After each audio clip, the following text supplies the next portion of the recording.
السلام علیکم ورحمۃ اللہ وبرکاتہ۔ الحمد للہ رب العالمین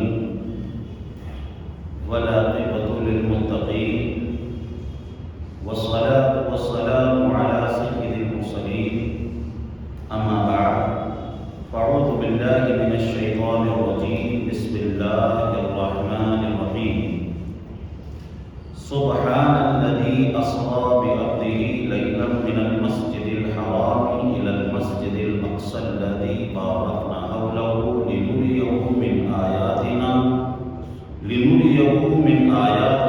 إنه هو السميع البصير۔ صدق الله مولانا العظيم وصدق رسوله النبي الأمين المتين المبين الكريم، إن الله وملائكته يصلون على النبي يا أيها الذين آمنوا صلوا عليه وسلموا تسليما۔ اللهم محمد صلى عليه وسلم، نحن عباد محمد صلى عليه وسلم وعلى آله وصحبه أبد الدهور وكرما۔ خطبہ مسنونہ کے بعد قرآن شریف کی جس آیت مبارکہ کی تلاوت کر کے میں نے اپنے سارے وجود کو مشرف و منور بنایا، رب قدیر اس کے حوالے سے مجھے حق پیغام آپ تک پہنچانے کی توفیق عطا فرمائے۔ جس آیت پاک کی میں نے تلاوت کی ہے وہ سورہ بنی اسرائیل کی پہلی آیت، 15واں سپارہ یہاں سے شروع ہو رہا ہے۔ اس آیت میں نبی کریم صلی اللہ تعالی علیہ وسلم کی معراج کا اللہ پاک نے ذکر فرمایا ہے۔ پاک ہے وہ ذات جو لے گئی اپنے بندے کو رات کے مختصر حصے میں مسجد حرام سے لے کر مسجد اقصیٰ تک، جس کے ارد گرد ہم نے برکتیں رکھی ہیں، اور بے شک اللہ دیکھنے اور سننے والا ہے۔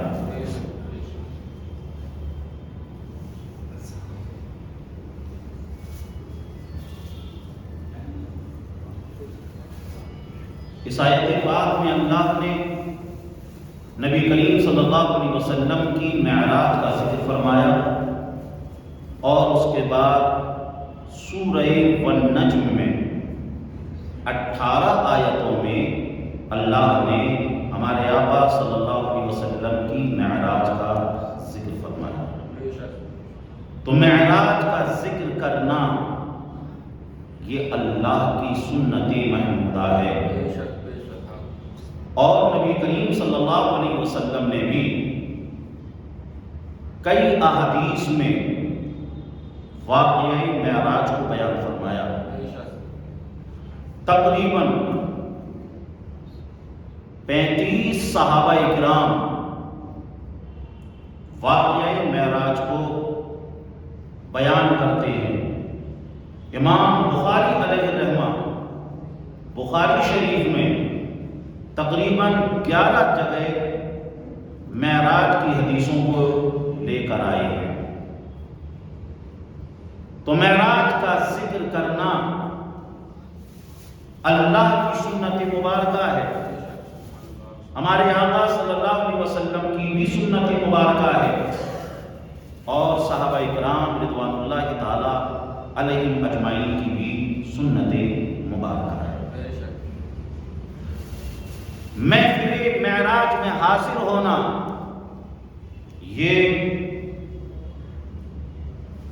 انبیاء کرام علیہ السلام کا طریقہ ہے، کیونکہ نبی کریم صلی اللہ تعالیٰ علیہ وسلم جب معراج کے لیے تشریف لے گئے تو مسجد اقصیٰ میں سرکار صلی اللہ علیہ وسلم نے امامت فرمائی، اور تمام انبیاء کرام مسجد اقصیٰ میں موجود تھے۔ تو محفل معراج میں حاضر ہونا یہ انبیاء کرام علیہ السلام کا طریقہ ہے۔ جس آیت پاک کی میں نے تلاوت کی، سبحان الذی اسریٰ بعبدہ لیلا من المسجد الحرام الی المسجد الاقصیٰ، پاک ہے وہ ذات جو لے گئی اپنے بندے کو۔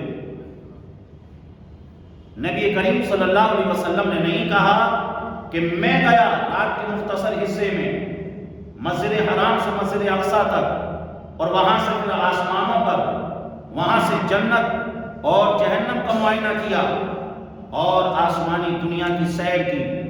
یہ حضور نے نہیں کہا میں گیا، بلکہ رب فرما رہا ہے کہ میں لے گیا۔ اب پتہ کیا چلا؟ اللہ کی شان، ان اللہ علی کل شیء قدیر، اللہ تو ہر چیز پر قادر ہے۔ لفظ سبحان سے اور جو اللہ نے فرمایا میں لے گیا، اس سے سارے کے سارے اعتراضات سمجھ لیجیے ختم ہو جاتے ہیں۔ اللہ ہر چیز پر قادر ہے، اللہ لے گیا، راتوں رات لے کر گیا۔ اب سوال پیدا ہوتا ہے کیا ہی اچھا ہوتا کہ معراج رات کی بجائے دن میں ہوتی۔ اگر دن میں ہوتی تو براق کو پوری دنیا دیکھتی، اگر دن میں ہوتی تو تمام چیزوں کو دنیا دیکھتی، پھر تو جو لوگ نہیں مان رہے تھے وہ بھی مانتے، سب حضور کی شان کو دیکھتے۔ رات میں کیوں ہوئی؟ عزیزان محترم، رب کی رحمتیں چاہتی ہیں کہ کون کون حضور کی بات کو مانتا ہے اور کون کون اپنی عقل کے گھوڑوں کو دوڑاتا ہے۔ جس نے حضور کی بات کو نہیں مانا وہ ابو جہل ہو گیا، اور جس نے حضور کی بات کو مانا وہ ابو بکر صدیق ہو گئے۔ صدیق کا ٹائٹل بھی اللہ کو دینا تھا، اس لیے معراج رات میں نہیں، دن میں نہیں، رات میں ہوئی، تاکہ کون کون میری محبوب کی بات کو مانتا ہے اور کون کون اپنی عقل کے گھوڑوں کو دوڑاتا ہے۔ اور اسی کے ساتھ یہ جو شب معراج ہے، رجب کے مہینے کی 27ویں شب، یہ افضل ہے یا شب قدر افضل ہے؟ مواہب اللہ دنیا کے اندر ہے۔ اگر امت کے حق میں دیکھا جائے تو شب قدر افضل ہے، کیونکہ خیر من الف شہر ہے، وہ 1000 مہینوں سے افضل ہے۔ اور اگر نبی کریم صلی اللہ علیہ وسلم کے حق میں دیکھا جائے تو شب معراج شب قدر سے افضل ہے، کیونکہ اللہ تعالیٰ نے ہمارے آقا صلی اللہ علیہ وسلم کو آسمانوں پر بلایا، آسمانوں کی سیر کرائی اور اس کے بعد اپنے دیدار سے نوازا۔ تو امت کے حق میں شب قدر افضل ہے، اور نبی کریم صلی اللہ علیہ وسلم کے حق میں شب معراج سب سے افضل ہے۔ اور اسی کے ساتھ ایک بار رات اور دن کا مکالمہ ہو گیا۔ رات کہتی ہے کہ میں افضل ہوں، دن کہتا ہے کہ میں افضل ہوں۔ دن سمجھ لیجئے اپنے اعتبار سے اپنی بڑائی کو بیان کر رہا تھا، میرے اندر یہ ہے، یہ ہے، یہ ہے۔ رات اپنی بڑائی کو بیان کر رہی تھی کہ میرے پاس یہ ہے، یہ ہے، یہ ہے۔ عزیزان محترم، یہ مکالمہ مواہب اللہ دنیا کے اندر موجود ہے۔ دن نے رات کو خاموش کرتے ہوئے کہا، اے رات سن، میرے پاس آفتاب ہے، میرے پاس سورج ہے جو ساری کائنات کو منور کرتا ہے، جو ساری دنیا کو روشن کر دیتا ہے۔ جب دن نے ایسا کہا تو اب رات نے پلٹ کر جواب دیا، اے دن، اگر تیرے پاس دنیا کا آفتاب ہے تو سن، ہمارے پاس آفتاب نبوت ہے۔ آفتاب نبوت مطلب اللہ تعالی معراج کے دوران رات میں اپنے حبیب کو اپنے پاس بلائے گا۔ اگر تیرے پاس دنیا کا سورج ہے تو میرے پاس سراج منیر ہے، میرے پاس آفتاب نبوت ہے۔ اس طریقے سے جب رات نے جواب دیا ہے تو سمجھ لیجئے رات کی بات اونچی ہو گئی۔ عزیزان محترم، اور بھی بے شمار حکمتیں ہیں کہ اللہ نے اپنے حبیب صلی اللہ علیہ وسلم کو رات میں کیوں سیر کرائی، رات میں کیوں بلایا۔ اور اسی کے ساتھ آپ ایک چیز اور دیکھیں، سیر آدمی کب کرتا ہے؟ دن کے اجالے میں کرتا ہے۔ کیا آپ نے دیکھا ہے کوئی رات میں جا کر سیر کر رہا ہے؟ رات میں جا کر گھوم رہا ہو، رات میں تو اندھیرا رہتا ہے، رات میں کوئی سیر نہیں کرتا ہے، جو بھی سیر کرتا ہے وہ دن کے اجالے میں کرتا ہے، دن کی روشنی میں کرتا ہے۔ رات میں سیر کرنے کا کیا معنی؟ عزیزان محترم، یہاں سے اس بات کو واضح کرنا تھا کہ اے لوگو، میرے حبیب کو نہ تو چاند کی چاندنی کی ضرورت ہے، نہ سورج کی روشنی کی ضرورت ہے، میرا حبیب تو سراج منیر ہے۔ ارے اگلے لکڑی کو ہاتھ لگا دے تو اللہ اسے بھی روشن فرما دیتا ہے۔ حضور کو نہ تو چاند کی چاندنی کی ضرورت، نہ سورج کی روشنی کی ضرورت۔ یہی وجہ تھی کہ معراج 27ویں شب میں ہوئی۔ 27ویں شب کو چاندنی نہیں رہتی ہے، اس لیے اللہ نے اس رات میں اپنے حبیب کو بلایا کہ جس رات میں سورج کی روشنی، چاند کی روشنی سمجھ لیجئے مدھم پڑ جاتی ہے، نہیں ہوتی ہے۔ وجہ یہ تھی کہ میرے حبیب کو نہ تو چاند کی چاندنی کی ضرورت ہے اور نہ سورج کی روشنی کی ضرورت ہے۔ عزیزان محترم، 27ویں شب کو ہمارے آقا صلی اللہ علیہ وسلم کو معراج ہوئی۔ ہمارے آقا کہاں آرام فرماتے ہیں؟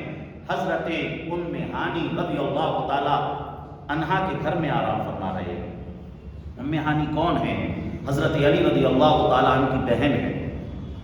سرکار روزانہ اپنے گھر میں آرام کرتے، لیکن جس رات آسمانوں پر جانا تھا، سیر کے لیے جانا تھا، رب کے دیدار کے لیے جانا تھا، سمجھ لیجئے اس رات سرکار ام ہانی کے گھر آرام کر رہے ہیں۔ کیا وجہ ہے؟ وجہ یہ تھی، اگر سرکار اپنے گھر میں آرام کرتے تو حضور کی بارگاہ کا پروٹوکول کیا ہے؟ قرآن میں سورہ احزاب میں اللہ نے فرمایا یا ایھا الذین آمنوا لا تدخلوا بیوت النبی الا ان یؤذن لکم۔ اے لوگو، میرے حبیب کی بارگاہ میں ایسے ہی داخل نہ ہو جانا، بلکہ پہلے اجازت لینا، یعنی ان کے گھروں میں ایسی داخل نہ ہونا بلکہ پہلے اجازت لینا۔ اگر میرا حبیب کی بارگاہ سے تمہیں اجازت مل جائے تب داخل ہونا۔ اگر حضور اپنے گھر میں آرام کرتے تو پھر حضرت جبریل اندر کیسے داخل ہوتے؟ اس لیے سرکار ام ہانی کے گھر میں آرام کر رہے ہیں تاکہ حضرت جبریل کو آنے میں اور داخل ہونے میں آسانی ہو جائے۔ اور داخل کیسے ہوئے حضرت جبریل؟ دروازے کے ذریعے نہیں، بلکہ چھت شق ہوئی اور اس کے بعد حضرت جبریل علیہ السلام اندر داخل ہوئے۔ آج تک کبھی آپ نے سنا ہے کہ کوئی چھت کے ذریعے مکان کے اندر داخل ہو؟ ارے داخل ہونے کے لیے دروازہ ہے، سب دروازے سے آتے جاتے ہیں، چھت کے ذریعے کوئی نہیں آتا جاتا ہے۔ عزیزان محترم، یہ بارگاہ جو بارگاہ ہے حضور کی بارگاہ، یہ بھی بے مثل و بے مثال، اور ان کی بارگاہ کا جو قاصد ہے وہ بھی بے مثل و بے مثال، اور اس کے آنے کا طریقہ ہے وہ بھی بے مثل و بے مثال۔ حضرت جبریل علیہ السلام تشریف لائے، کیا دیکھا؟ حضور تو آرام کر رہے ہیں۔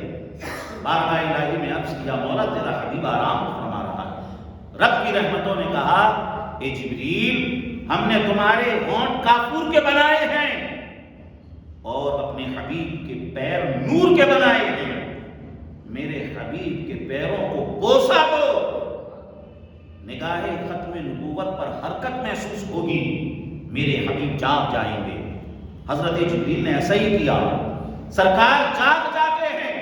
عزیزان محترم، اب یہاں پر شیخ عبدالحق محدث دہلوی ایک بڑی پیاری بات نقل فرماتے ہیں کہ حضرت جبریل علیہ السلام سوچتے تھے کہ مولا تو نے میرے سارے وجود کو تو نور کا بنایا ہے، مولا میرے ہونٹوں کو کافور کا کیوں بنایا ہے؟ میرے ہونٹ کو کافور کا کس لیے بنایا گیا ہے؟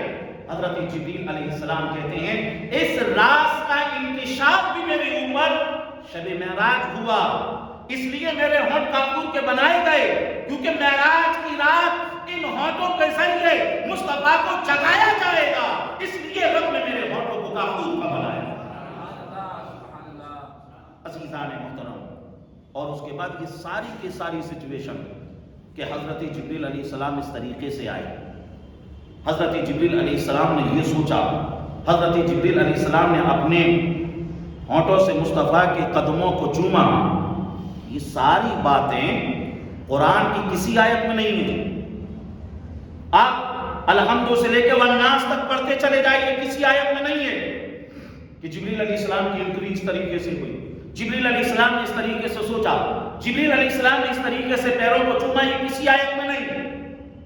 30 پارے پڑھ ڈالیے، 114 سورتیں پڑھ ڈالیے، 6666 آیتوں کا مطالعہ کر ڈالیے، کسی آیت میں اس بات کا ذکر نہیں ہے، اس بات کا ذکر نہیں ہے کہ حضرت جبریل علیہ السلام ایسے آئے اور ایسا ہوا ایسا ہوا ایسا ہوا.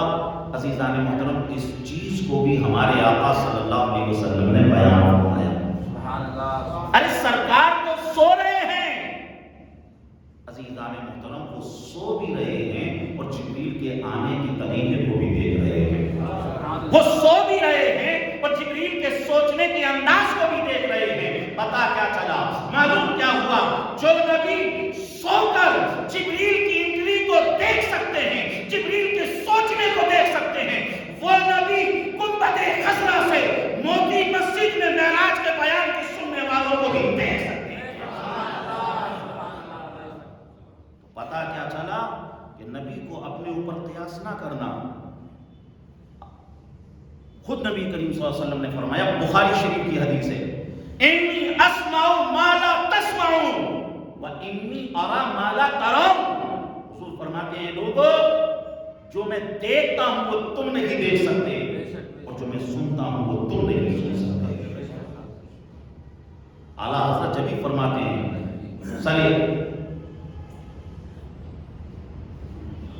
سر عرش پر تیری گزر، دل فرش پر تیری نظر، سر عرش پر تیری گزر، دل فرش پر تیری نظر، ملکوت ملک میں کوئی شے نہیں جو تجھ پر آیا نہ ہو. یعنی پوری کائنات میں کوئی چیز ایسی ہے نہیں جو حضور سے چھپی ہوئی ہو، جو حضور سے ڈھکی ہوئی ہو. ارے حضور تو صرف ظاہر کو نہیں بلکہ دل کی کیفیتوں کو بھی دیکھتے ہیں. عزیزان محترم، اور اس کے بعد حضرت جبریل علیہ السلام سرکار کی بارگاہ میں آئے، اور آپ جانتے ہیں آج آسمانوں کے لیے حضور کو سیر کرانا تھا. تو آپ نے دیکھا ہوگا جب اسپیس میں جاتے ہیں نا تو یہ والا ڈریس پہن کے نہیں جاتے. یہ جو ہم نارمل کپڑے پہنتے ہیں یہ کپڑے پہن کر نہیں جاتے اسپیس میں. اسپیس میں جانے کی جو ڈریس ہوتی ہے وہ الگ ہوتی ہے. اسپیس میں جانے کی ڈریس الگ ہوتی ہے. تقریباً $12 ملین کے اندر اس ڈریس کو تیار کیا جاتا ہے. بہت مہنگی ڈریس ہوتی ہے. آپ نے کبھی کسی پکچر وغیرہ فوٹو وغیرہ میں دیکھا ہو جو لوگ اسپیس میں جاتے ہیں وہ ایسا نارمل کپڑا پہنے ہوئے نہیں ہوتے. عزیزان محترم، آج ہمارے آقا صلی اللہ علیہ وسلم بھی اسپیس میں جانے والے تھے، اس لیے نارمل کپڑے نہیں بلکہ جنت سے حضرت جبریل علیہ السلام نبی کریم صلی اللہ علیہ وسلم کے لیے ڈریس بھی لے کر آتے ہیں، اور سرکار صلی اللہ علیہ وسلم کو دولہا بنایا جا رہا ہے. اعلیٰ حضرت فرماتے اتار کر ان کے روح کا صدقہ، یہ نور کا بٹ رہا کباڑا، اتار کر ان کے روح کا صدقہ، یہ نور کا بٹ رہا کباڑا، کہ چاند سورج مچل مچل کر جبی کی خیرات مانگتے تھے. اور وہاں فلک پر یہاں زمین پہ رچی کی شادی مچی کی دھومیں، ادھر سے انوار ہنستے آتے ادھر سے نوحات اٹھ رہے تھے.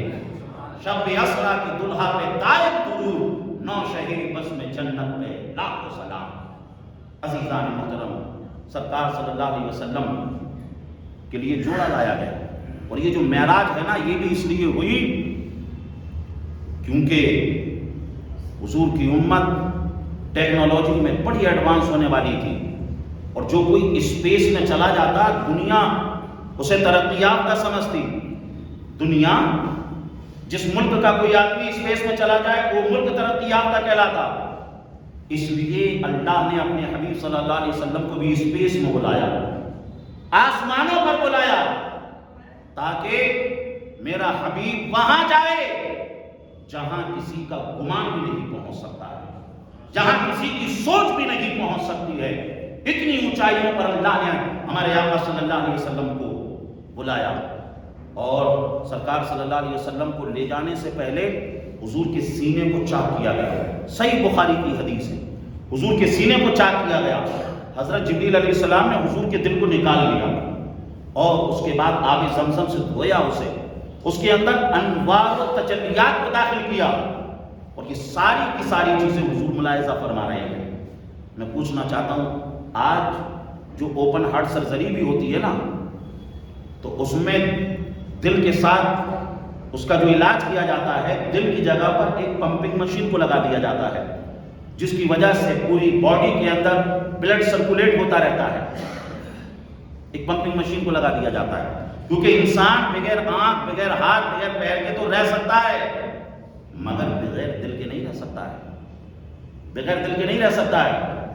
اور سمجھ لیجئے، یہ دنیا کی سب سے پہلی اوپن ہارٹ سرجری تھی جو نبی کریم صلی اللہ علیہ وسلم کے دل کو نکالا گیا، اور ایسا نہیں کہ وہاں پر کوئی پمپنگ مشین لگائی گئی ہو۔ یہاں سے کیا بتایا گیا، کیا سمجھایا گیا؟ اے لوگو، تم زندہ رہنے کے لیے اس دل کے محتاج ہو، مگر میرا حبیب زندہ رہنے کے لیے اس دل کا بھی محتاج نہیں۔ اور ساری کی ساری چیزیں حضور ملاحظہ کر رہے ہیں، اور ایسا بھی نہیں کہ جو حضرت جبریل علیہ السلام نے سینے کو چاک کیا تو کچھ خون نکلا ہو، خون بھی نہیں نکلا۔ عزیزان محترم، دل کو نکالا اور دل کو واپس اسی جگہ پر فٹ کر دیا، اور سینے کو اسی طریقے سے کر دیا جس طریقے سے پہلے تھا۔ خون کیوں نہیں نکلا؟ ایسا نہیں کہ ہمارے آقا صلی اللہ علیہ وسلم کے جسم سے خون نہ نکلا ہو۔ اگر ہم طائف کی ہسٹری کا مطالعہ کریں تو طائف میں ہمارے آقا صلی اللہ علیہ وسلم کے جسم سے خون نکلا ہے۔ ہم احد کی ہسٹری کا مطالعہ کریں، ہم جنگ احد کو اگر پڑھیں تو وہاں پر بھی آپ کو پتا چلے گا کہ ہمارے آقا صلی اللہ علیہ وسلم کے جسم سے خون نکلا، طائف میں بھی خون نکلا، احد میں بھی خون نکلا۔ لیکن جو معراج کی رات ہمارے آقا تشریف لے گئے، حضرت جبریل نے سینے کو چاک کیا، یہاں خون کیوں نہیں نکلا؟ عزیزان محترم، رب کی رحمتیں یہاں سے یہ سمجھانا چاہتی ہیں، اے لوگو، طائف میں جب میرے حبیب کے جسم کو لہو لہان دیکھنا، احد میں خون نکلتے دیکھنا، یہاں سے میرے حبیب کی بشریت کو سمجھنا، اور معراج کی رات خون نہ دیکھنا، یہاں سے میرے حبیب کی نورانیت کو سمجھنا۔ جی لگا کر بولے سبحان اللہ، اور بلند آواز سے بولے سبحان اللہ۔ عزیزان محترم، تو رب کی رحمتوں نے نورانیت مصطفیٰ کو بھی سمجھایا، اور رب کی رحمتوں نے بشریت مصطفیٰ کو بھی سمجھایا۔ عزیزان محترم، اور ہمارے آقا صلی اللہ علیہ وسلم کے دل کے اندر انوار و تجلیات کو داخل کیا گیا۔ اب ایک چیز یہاں سمجھنے والی ہے، ہم حافظ صاحب کو تو دیکھتے ہیں حافظ صاحب، لیکن کوئی حافظ صاحب کے حفظ کو دیکھتا ہے؟ حفظ جو انہوں نے حفظ کیا ہوا ہے۔ ہم ایک انسان جس کے اندر عقل ہے اسے تو دیکھتے ہیں، لیکن عقل کوئی ایسی چیز ہے جسے آپ دیکھ سکیں؟ ہم نے عالم صاحب کو تو دیکھا، لیکن ان کے علم کو کوئی دیکھ سکتا ہے؟ علم ایسی چیز ہے ہی نہیں کہ جسے ہم دیکھ سکیں، حفظ ایسی چیز ہے ہی نہیں جسے ہم دیکھ سکیں۔ لیکن حضور نے کیا فرمایا؟ انوار و تجلیات، علم و حکمت کو میرے دل کے اندر داخل کیا گیا۔ پتا کیا چلا، معلوم کیا ہوا؟ ارے جو چیز دیکھنے کے لائق ہے حضور اسے بھی دیکھتے ہیں، اور جس چیز کو نہیں دیکھا جا سکتا ہے حضور اسے بھی دیکھتے ہیں۔ حضور نے فرمایا نا، علم و حکمت کو داخل کیا۔ وہ کوئی چیز، علم ایسی چیز نہیں جسے ہم دیکھ سکیں۔ اور اعلیٰ حضرت نے جو شعر میں کہا نا، ملکوت و ملک میں کوئی چیز نہیں جو تجھ پر آیا نہ ہو۔ ملکوت بھی ایسی چیز کو کہتے ہیں نہ جسے ٹچ کیا جا سکے، نہ جسے آنکھ سے دیکھا جا سکے، نہ جسے محسوس کیا جا سکے۔ حضور اس چیز کو بھی دیکھتے ہیں۔ عزیزان محترم، اب اس کے بعد ہمارے آقا صلی اللہ علیہ وسلم کی سواری آسمانوں کی طرف چلی، مسجد حرام کی طرف چلی، اور یہ ساری کی ساری بات خود ایک حدیث میں نبی کریم صلی اللہ علیہ وسلم نے بیان فرمائی۔ غور سے سنیے گا اس حدیث کو۔ یہ جو حدیث ابھی میں آپ کے سامنے پڑھنے جا رہا ہوں، یہ مسلم شریف کی حدیث ہے۔ میں نے اپنی زندگی میں اس سے زیادہ لمبی حدیث نہیں پڑھی ہے، اور جب حدیث سنیں گے تو آپ کو بھی ایسا لگے گا کہ آپ نے بھی اس سے لمبی حدیث نہیں سنی ہوگی۔ یہ پورا واقعہ خود سرکار نے اپنی زبان مبارک سے بیان فرمایا۔ حدیث سننے سے پہلے جی لگا کر بلا تبا سے کہیں سبحان اللہ، اور جی لگا کر کہیں سبحان اللہ، الحمدللہ، اللہ اکبر۔ عن انس بن مالک رضی اللہ تعالی عنہ ان النبی صلی اللہ علیہ وسلم قال اتیت بالبراق وهو الدابة ابيض طويل فوق الحمار وضمن البغل يدع آخر عند منتهى طرفه قال فركبته حتى أتيت بيت المقدس قال فربطته بالحلقة التي يربط به الأنبياء ثم دخلت المسجد فصليت فيه ركعتين فجاءني جبريل عليه السلام بإناء من خمر وإناء من لبن فاخترت اللبن قال اخترت الفطرة ثم عرج بنا إلى السماء فاستفتح جبريل عليه السلام فقيل من قال جبريل قيل ومن ما قال محمد قيل وقد بعث إليه قال قد بعث إليه ففتح لنا فإذا أنا بآدم صلى الله عليه وسلم فرحب لي ودعا بخير ثم عرج بنا إلى السماء الثانية فاستفتح جبريل عليه السلام فقيل من قال جبريل قيل ومن ما قال محمد قيل وقد بعث إليه قال قد بعث إليه ففتح لنا فإذا أنا بابن الخالة عيسى ابن مريم ويحيى ابن زكريا صلى الله عليه وسلم فرحب لي ودعا لي بخير ثم عرج بنا إلى السماء الثالثة فاستفتح جبريل عليه السلام فقيل من قال جبريل قيل ومن ما قال محمد قيل وقد بعث إليه قال قد بعث إليه ففتح لنا فإذا أنا بيوسف صلى الله عليه وسلم فرحب لي ودعا لي بخير ثم عرج بنا إلى السماء الرابعة فاستفتح جبريل عليه السلام فقيل من قال جبريل قيل ومن ما قال محمد قيل وقد بعث إليه قال قد بعث إليه ففتح لنا فإذا أنا بإدريس صلى الله عليه وسلم فرحب لي ودعا لي بخير ثم عرج بنا إلى السماء الخامسة فاستفتح جبريل عليه السلام فقيل من قال جبريل قيل ومن ما قال محمد قيل وقد بعث إليه قال قد بعث إليه ففتح لنا فإذا أنا بهارون صلى الله عليه وسلم فرحب لي ودعا لي بخير ثم عرج بنا إلى السماء السادسة فاستفتح جبريل عليه السلام فقيل من قال جبريل قيل ومن ما قال محمد قيل وقد بعث إليه قال قد بعث إليه ففتح لنا فإذا أنا بموسى صلى الله عليه وسلم فرحب لي ودعا لي بخير ثم عرج بنا إلى السماء السابعة فاستفتح جبريل عليه السلام فقيل من قال جبريل قيل ومن ما قال محمد قيل وقد بعث إليه قال قد بعث إليه ففتح لنا فإذا أنا بإبراهيم صلى الله عليه وسلم مسلما زاره إلى بيت المعمور وإذا هو يدخله كل يوم 70,000 ملك لا يقودون إليه ثم سحب إلى سدرة المنتهى فإذا فرقها كآذان الإبل وإذ أسمرها كالقلل قال فلما غشي من أمر الله ما خشي تغيرت معه من خلق الله يستطيع أن ينعقها من حسنها فأوحى إلي ما أوحى ففرض علي 50 صلاة فنزلت إلى موسى عليه السلام قال ما فرض ربك لأمتها قلت 50 صلاة قال ارجع إلى ربك فاسأله التخفيف فإن أمتك لا يجيبون ذلك فإني قد بلغت بني إسرائيل فرجعت إلى ربي قلت يا ربي خفف على أمتي فحتى عني 5 فرجعت إلى موسى عليه السلام قال وقلت حتى عني 5 قال ارجع إلى ربك فاسأله التخفيف فإن أمتك لا يجيبون ذلك قال فلم أزل أرجو بين ربي وبين موسى عليه السلام حتى قال يا محمد إنهن 5 صلوات لكل صلاة 10 فذلك 50 صلاة ومن هم بحسنة فلم يعملها كتب له حسنة وإن عملها كتب له 10 ومن هم بالسيئة فلم يعملها لم تكتب شيء وإن عملها كتب سيئة واحدة فنزلت إلى موسى عليه السلام قال ارجع إلى ربك فاسأله التخفيف قال رسول الله صلى الله عليه وسلم كنت قد رجعت إلى ربي حتى استحييت منه رواه مسلم في صحيحه پورا مجمع لب کھولے ہاتھوں کو بلند کرے اور حدیث کے نام پر جھوم کے بولے سبحان اللہ۔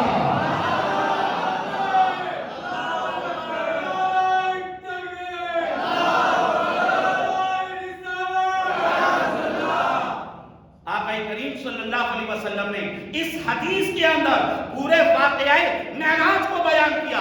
اب ابھی آپ نے حدیث کو سنا، آپ نے ابھی عربی الفاظ کو سنا، ابھی آپ نے عربی انداز کے اندر عربی زبان میں اس حدیث کو سنا، آپ کے دل کے اندر ٹھنڈک محسوس ہوئی ہوگی، اس لیے کہ یہ ہمارے آقا کا کلام ہے، یہ ہمارے آقا کی بات ہے، یہ ہمارے آقا کا بیان ہے۔ عزیزان محترم، 1400 سال کے بعد موتی مسجد کے اندر جب آپ نے اس حدیث کو سنا، آپ کا دل چھوما۔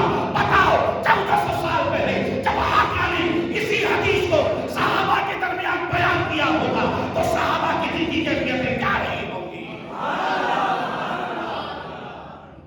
تیرے آگے کیوں ہیں دبے رچے فصحا عرب کے بڑے بڑے، تیرے آگے کیوں ہیں دبے رچے فصحا عرب کے بڑے بڑے، کوئی جانے منہ میں زبان رکھی نہیں بلکہ جسم میں جانے۔ پورے واقعہ معراج کو سرکار نے اس حدیث میں بیان فرمایا۔ عزیزان محترم، اب یہ جو حدیث ہے یہ مسلم شریف کے اندر ہے۔ امام مسلم اور سرکار کے زمانے میں تقریباً 200 سال کے آس پاس کا فرق ہے، کیونکہ امام مسلم یا تو 202 ہجری میں پیدا ہوئے، یا 204 ہجری میں پیدا ہوئے، یا 206 ہجری میں پیدا ہوئے، تقریباً 200 سال کا فرق۔ تو یہ حدیث امام مسلم تک کیسے پہنچی؟ آئے عالم تصور میں امام مسلم کی بارگاہ میں چلے اور پوچھے بتاؤ یہ حدیث آپ تک کیسے پہنچی؟ تو امام مسلم کہتے ہیں اس حدیث کو ہم نے اپنے شیخ شیبان بن فروخ سے سنا۔ شیبان بن فروخ کہتے ہیں اس حدیث کو ہم نے حماد بن سلمہ سے سنا۔ حماد بن سلمہ کہتے ہیں اس حدیث کو ہم نے ثابت البنانی سے سنا۔ ثابت البنانی کہتے ہیں اس حدیث کو ہم نے انس بن مالک سے سنا۔ انس بن مالک کہتے ہیں ارے اسے میں نے محمد رسول اللہ سے سنا۔ یہ حدیث کی سند جو امام مسلم نے بیان فرمائی۔ عزیزان محترم، اب یہاں سے ہمارے آقا صلی اللہ علیہ وسلم کی سواری چلی مسجد حرام سے مسجد اقصی اور مسجد اقصی سے آسمانوں کی طرف۔ ایسا بھی ہو سکتا تھا کہ مسجد اقصی میں جائے بغیر، فلسطین پہنچے بغیر ڈائریکٹ سرکار کی سواری آسمانوں پر مسجد حرام سے ہی چلی جاتی۔ تو آپ نے دیکھا ہوگا ایک ہوتی ہے ڈومیسٹک اڑان اور ایک ہوتی ہے انٹرنیشنل اڑان۔ آپ اس انداز سے سمجھیں کہ مصطفیٰ کی مسجد حرام سے لے کر مسجد اقصی تک سمجھ لو یہ ڈومیسٹک اڑان تھی، اور مسجد اقصی سے کعبہ قوسین تک، آسمانوں تک، سدرۃ المنتہا اور لامکہ تک سمجھ لیجیے یہ انٹرنیشنل اڑان تھی۔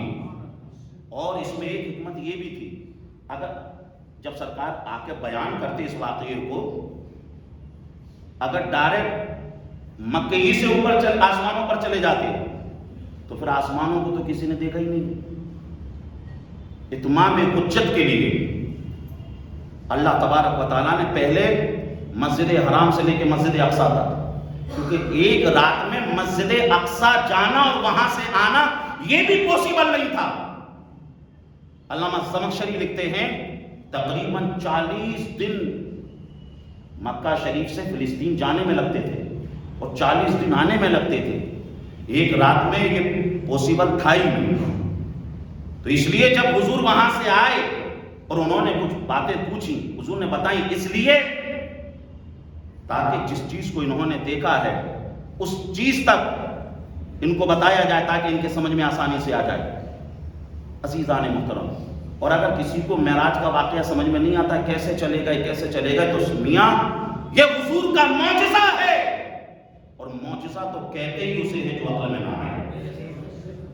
معجزہ تو کہتے ہی اسے ہے جو عقل میں نہ آئے۔ اور حضور کو جو امام سیوطی نے لکھا، حضور کو جو 2 بڑے معجزے دیے گئے، جن 2 بڑے معجزوں کے اندر سینکڑوں معجزات، اس میں سے ایک معجزہ قرآن کہ خود قرآن کے اندر بے شمار معجزات، اور دوسرا معجزہ معراج، خود معراج کے معجزے میں بے شمار معجزات موجود۔ عزیزان محترم، ہمارے آقا صلی اللہ علیہ وسلم مسجد حرام سے مسجد اقصی پہنچے۔ حضرت جبریل علیہ السلام نے آسان دی۔ مشکات شریف میں ہے کہ دنیا کی سب سے پہلی اذان تھی جو حضرت جبریل علیہ السلام نے دی، اور سرکار صلی اللہ علیہ وسلم نے امامت کرائی۔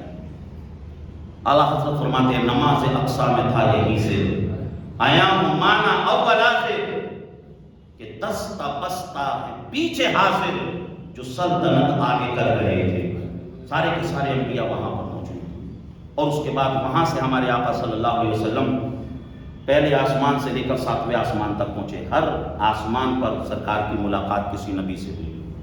پہلے آسمان پر حضرت آدم علیہ السلام سے، دوسرے پر حضرت عیسیٰ اور حضرت یحییٰ سے، تیسرے پر حضرت یوسف سے، چوتھے پہ حضرت ادریس سے، پانچویں پہ حضرت ہارون سے، چھٹویں پر حضرت موسیٰ سے اور 7ویں آسمان پر حضرت ابراہیم علیہ السلام سے. اور علماء نے یہ بھی لکھا کہ یہ جو پہلا آسمان ہے یہ خلاؤں کا بنا ہوا ہے، دوسرا آسمان لوہے کا بنا ہوا ہے، تیسرا آسمان تانبے کا بنا ہوا ہے، چوتھا آسمان چاندی کا بنا ہوا ہے، پانچواں آسمان سونے کا بنا ہوا ہے، چھٹواں آسمان مرجان کا بنا ہوا ہے، 7واں آسمان یاقوت کا بنا ہوا ہے. ہر ایک دروازے پر حضرت جبریل علیہ السلام نے گیٹ کو نوک کیا، دروازہ کھولا گیا اور اس کے بعد حضور انٹر ہوئے. ارے حضرت جبریل علیہ السلام تو ہمیشہ حضور کی بارگاہ میں آتے جاتے تھے. ارشاد الساری فی شرح صحیح البخاری کے اندر ہے کہ حضرت جبریل ہمارے آقا کی بارگاہ میں تقریباً 24,000 مرتبہ آئے. تو پھر ہر آسمان پر دروازہ نوک کرنا اور اندر داخل ہونا، تو یہاں سے کیا سمجھ میں آ رہا ہے؟ آپ نے ایئرپورٹس پر دیکھا ہوگا ایک جنرل انٹری ہوتی ہے اور ایک وی آئی پی انٹری ہوتی ہے. وی آئی پی انٹری سے عام آدمی نہیں جا سکتا ہے.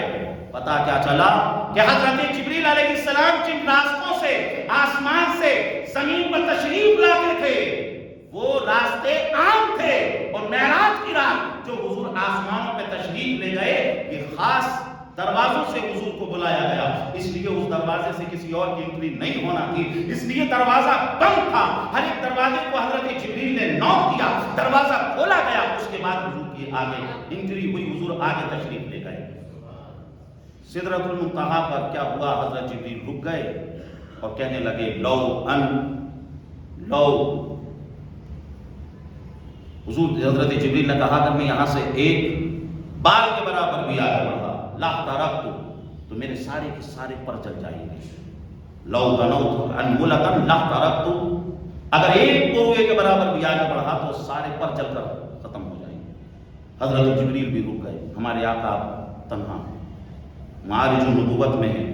ہمارے آقا صلی اللہ علیہ وسلم نے اللہ کا دیدار فرمایا اور ہمارے آقا نے فرمایا التحیات للہ والصلوات والطیبات، مولا تمام پاکیاں تیرے لیے ہیں، تمام اچھائیاں تیرے لیے ہیں، تمام خوبیاں تیرے لیے ہیں.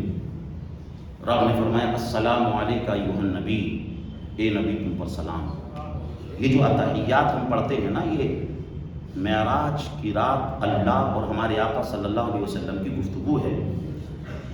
اور اس کے بعد اللہ تبارک و تعالیٰ نے بے شمار انعامات ہمارے آقا کو دیے. تفسیرات احمدیہ کے اندر ملا جیون علیہ رحمۃ فرماتے ہیں 70,000 حکایتیں دی، 70,000 رموز دیے، 70,000 اسرار عطا فرمائے اور کہا رب نے کہ حبیب یہ تو سب میری مرضی سے، اب تمہاری کوئی مرضی ہو تو بتاؤ. اب ہمارے آقا صلی اللہ علیہ وسلم نے کیا مانگا سنیے. نبی کریم صلی اللہ علیہ وسلم نے جو مانگا اس کا مفہوم کچھ اس طریقے سے، اے بار الہ میں نے ابھی تک ہر جگہ تجھے اپنا رب کہا. مولا مکے کے بازاروں میں تجھے میں نے اپنا رب کہا، مولا طائف کے میدان میں نے تجھے اپنا رب کہا، رکوع سجدے میں نے تجھے اپنا رب کہا، ہر جگہ میں نے تجھے اپنا رب کہا.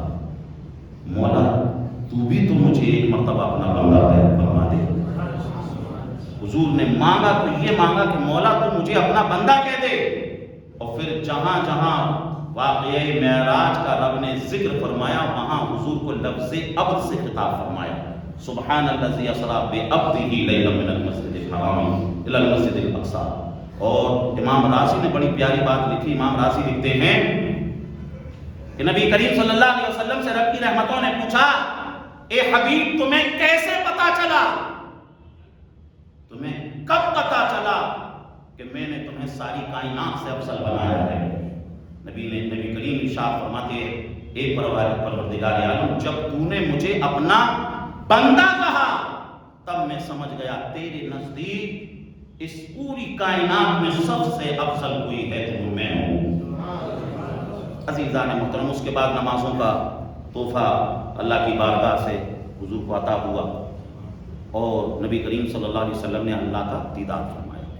اب یہاں پر ایک چیز سمجھنے والی، ہم یہاں سے آگرہ چلے جائیں، تاج محل کا ویو دیکھیں، تاج محل کا منظر دیکھیں اور آتے ہیں تو پھر ہم آ کر اپنے ساتھیوں سے بیان کرتے ہیں کیا بیوٹیفل منظر تھا۔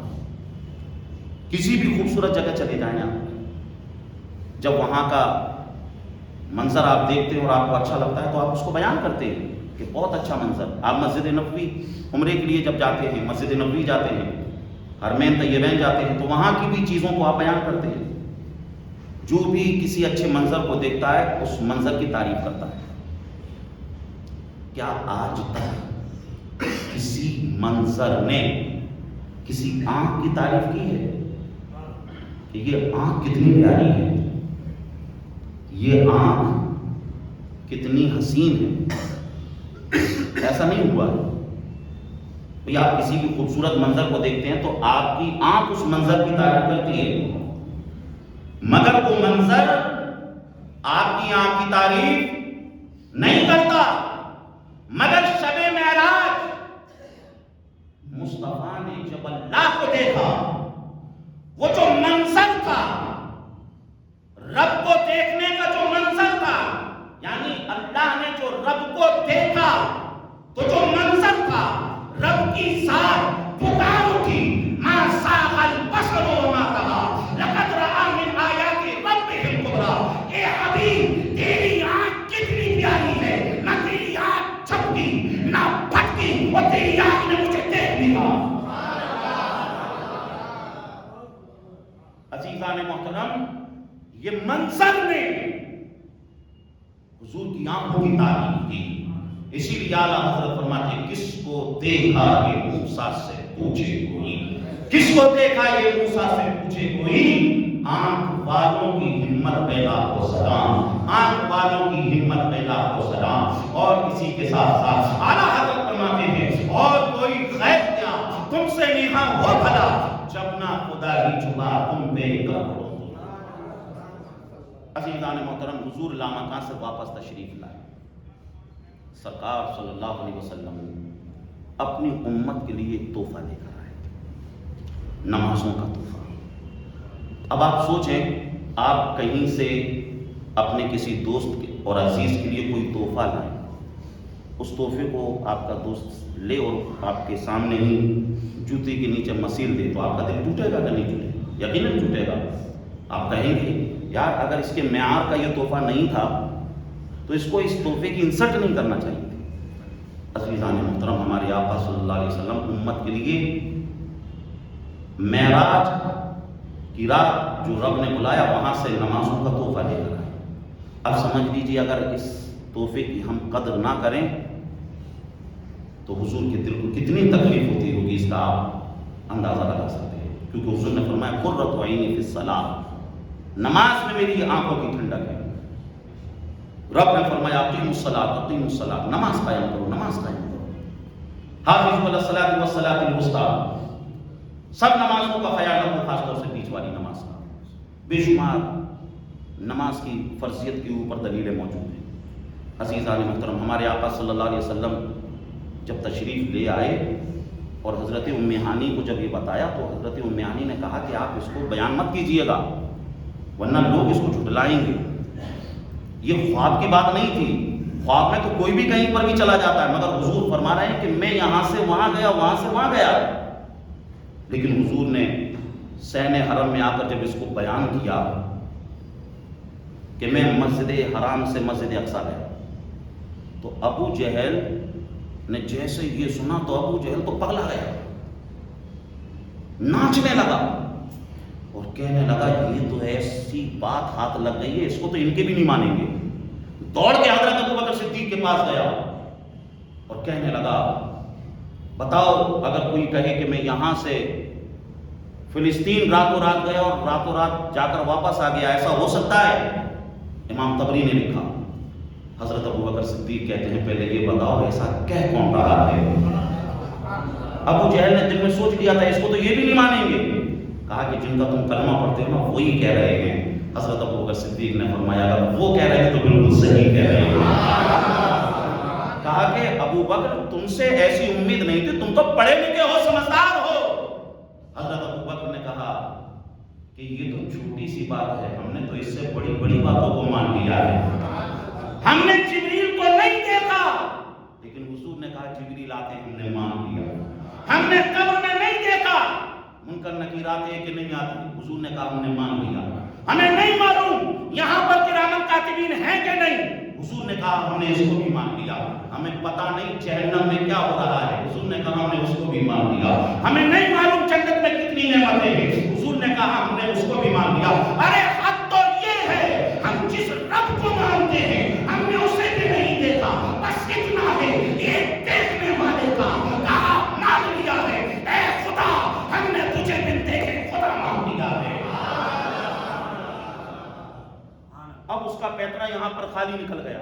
حضرت ابوبکر نے کہا میں بھی چلتا ہوں اور اپنے آقا کی جو ہے سنوں گا، ان کی تصدیق کروں گا۔ جیسے حضرت ابوبکر نے حضور کی تصدیق کی، اللہ تبارک و تعالیٰ نے حضرت ابوبکر کو صدیق کا ٹائٹل عطا فرما دیا۔ اب ان لوگوں کو معلوم تھا کہ محمد صلی اللہ علیہ وسلم کبھی بیت المقدس نہیں گئے ہیں کبھی۔ اب وہاں پر کچھ لوگ ایسے تھے جو بیت المقدس گئے ہوئے تھے، وہ سامنے آ گئے، کہنے لگے اچھا وہاں گئے ہو تو بتاؤ بیت المقدس میں کتنی کھڑکیاں ہیں، بتاؤ بیت المقدس کے اندر کتنے دروازے ہیں، بتاؤ بیت المقدس کے اندر کتنے ستون ہیں، بتاؤ بیت المقدس کے اندر کتنے روشن دان ہیں۔ عزیزان محترم، موتی مسجد کا بھی جو پکا نمازی ہے نا، اگر اس سے پوچھ لیا جائے بتاؤ موتی مسجد کے وضو خانے میں کتنی ٹوٹیاں لگی ہوئی ہیں، وہ نہیں بتا پائے گا۔ اس سے پوچھو موتی مسجد کے اندر کتنے پنکھے ہیں، وہ یہ نہیں بتا پائے گا۔ بتاؤ موتی مسجد کے اندر کتنی صفیں لگتی ہیں، کیونکہ نماز پڑھنے کے لیے آتے ہیں، یہ سب گننے کے لیے نہیں آتے۔ کوئی بھی ہو یہ سب گننے کے لیے نہیں آتا۔ لیکن جب حضور سے پوچھا گیا، عزیزان محترم بخاری کی روایت ہے، آقا ارشاد فرماتے ہیں جیسے ہی انہوں نے پوچھا اللہ نے بیت المقدس کو اٹھایا اور میرے سامنے لا کے رکھ دیا۔ اب وہ پوچھ رہے تھے، میں دیکھتا جا رہا تھا اور ان کے جوابوں کو دیکھتا جا رہا تھا۔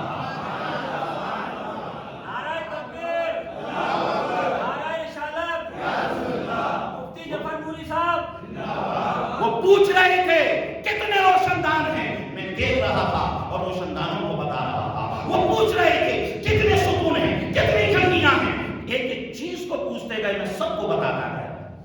عزیزان محترم بخاری کی تمام شروحات کے اندر موجود ہے۔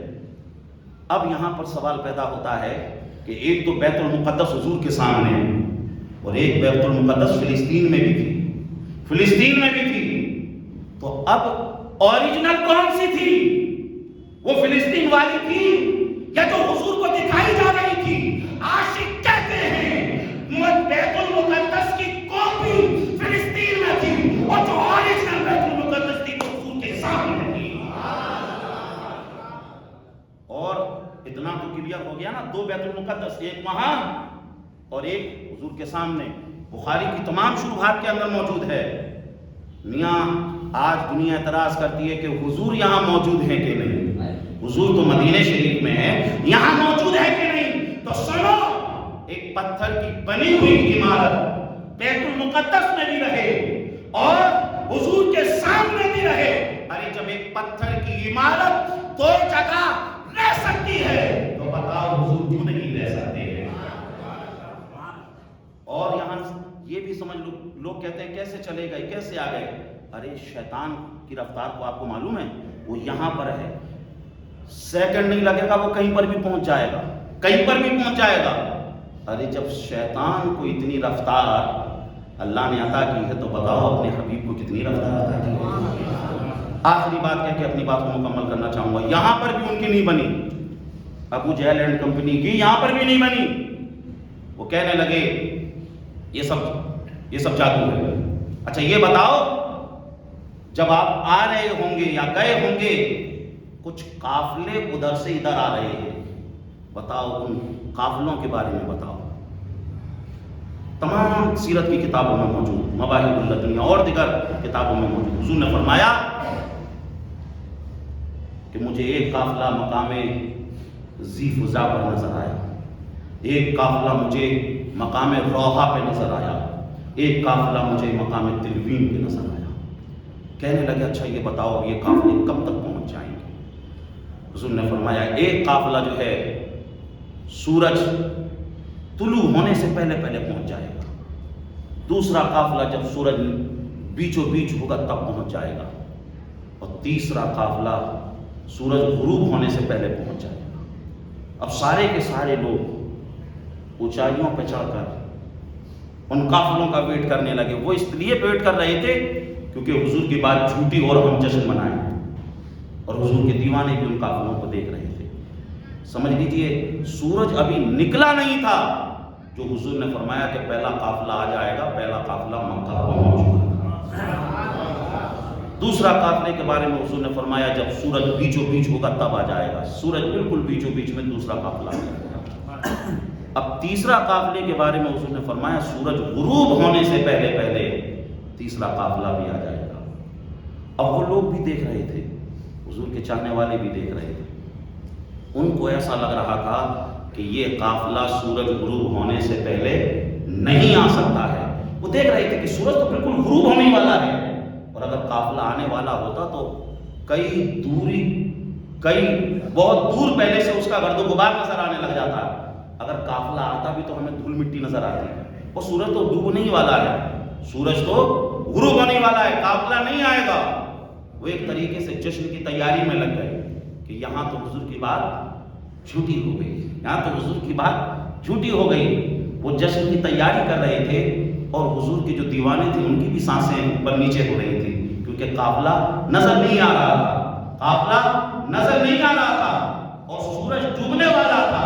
رب کی رحمتوں نے کہا اے سورج آج تجھے اپنے وقت پر ڈوبنے کی اجازت نہیں ہے، جب تک وہ قافلہ نہ آ جائے جس کے تعلق سے میرے حبیب نے کہا ہے تجھے ڈوبنے کی اجازت نہیں ہے۔ عزیزان محترم، گویا کہ سورج اپنی جگہ پر رک گیا ہو، اور وہ دیکھ رہے تھے کہ کیوں نہیں ڈوب رہا ہے، کیوں نہیں ڈوب رہا ہے، کیوں نہیں ڈوب رہا ہے۔ ارے میاں یہ سورج حضور کا غلام ہے، یہ سورج حضور کی مرضی کے بغیر کیسے ڈوب سکتا ہے؟ عزیزان محترم، سورج رکا رہا، جیسے ہی سورج ڈوبنے کو ہوا وہ لوگ کہنے لگے دیکھو سورج ڈوب گیا۔ حضور کے دیوانوں نے کہا ادھر بھی دیکھو قافلہ بھی آ گیا۔ عزیزان محترم، شان اللہ نے اپنے حبیب صلی اللہ علیہ وسلم کو عطا فرمائی۔ قرآن نے کہا سبحان الذی اسریٰ بعبدہ لیلا من المسجد الحرام الی المسجد الاقصی الذی بارکنا حولہ لنریہ من آیاتنا انہ هو السمیع البصیر۔ عزیزان محترم، واقعہ معراج سے مولا تبارک و تعالی جو بھی درس میں ملتے ہیں مولا اس پر ہمیں عمل کرنے کی توفیق عطا فرمائے۔ بیان میں کسی طرح کی غلطی ہوئی ہو اللہ اس کو اپنے فضل و کرم سے معاف فرمائے۔ جو سنتیں نہ پڑھے وہ سنتیں پڑھیں۔ السلام علیکم، استغفر اللہ العظیم۔